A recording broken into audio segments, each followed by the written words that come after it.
Hello, 5 Minutes with Phil here, today with a newspaper that I found when clearing out my house. But this isn't like other newspapers. This is one that's actually entertaining to read, no matter what your political stance might be. I believe I got it in Totnes a while back. You know Glastonbury? Yeah, it's this big hippie festival, but it's also the name of the town there, which lives up to that same reputation by being full of fascinating characters. I had a great chat with a shop owner who had scars on his face from exploding patchouli oil. Another shopkeeper said how a customer left him a brownie one day which he ate on the way home and didn't get home until several hours later.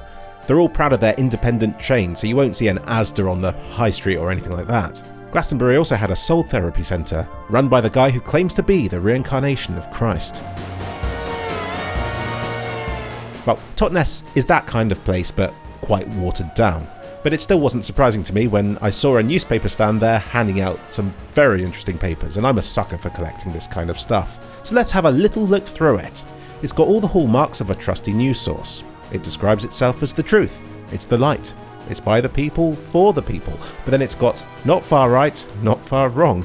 I mean, honestly, it manages to argue with virtually every stance you could have. So, like I said, it's an entertaining read. So it starts with the front page saying how money's bad and stuff, and a brief lowdown of how money works for those of us who aren't familiar. My problem with this is it's kind of like the Cyberpunk 2077 way of thinking. It knows enough to understand there are problems with the current systems, but it doesn't try to suggest a better alternative. It's like, fine, we'll remove money, or in Cyberpunk's case, burn down the whole city and go out in a blazing ball of glory and whatnot. But then what? I can tell I'm getting old because I see no glory to tearing stuff down. I want to see what they suggest instead. What happens after the current systems are torn down? That's what I want to hear about. Something unexpected was its dislike of electric cars. I would have assumed for a hippie free-for-all type magazine that it would have been all for that, but it instead goes, oh, you have to use Earth's resources to make these things. So again, is it suggesting a better alternative? Of course not. It doesn't suggest anything, so I guess it's suggesting that we should just stick with fossil fuels instead. I don't know. It then hits out at Trump and Elon as the Nerd Reich, and at this point we see the trend emerge. It likes to complain about the way things are, but doesn't seem at all interested in offering a better solution. I don't know why I'm trying to analyse this newspaper, but that's what I do.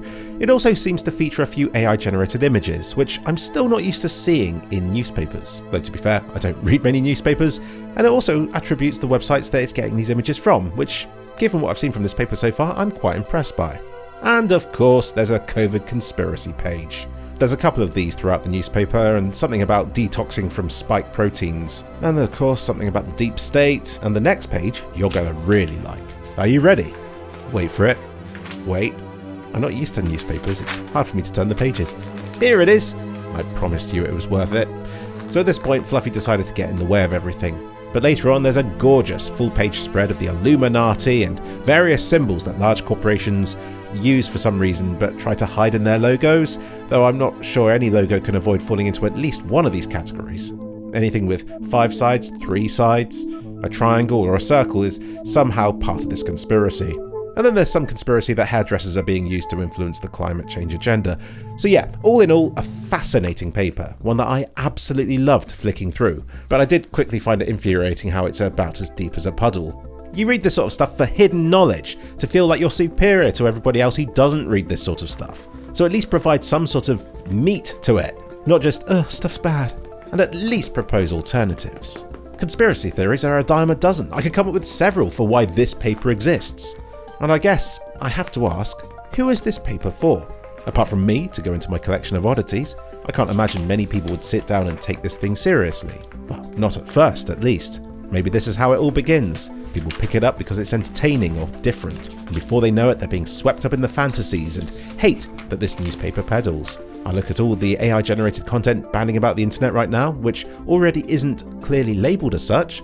I think they get away with it because people obviously know it's AI-generated, and they argue they only watch it for entertainment so it's okay, but actually what it's saying maybe isn't far from how they feel about what they're seeing, and maybe then what they're viewing will accidentally slip from AI-generated memes into reasons I hate groups of people that I disliked already, forgetting the origin of the information. I do have genuine concerns for what stuff like the internet is doing to people's brains. So with that in mind, yay for good old-fashioned paper media trying to do the same thing. At least with this, we know this sort of stuff could always have been a thing.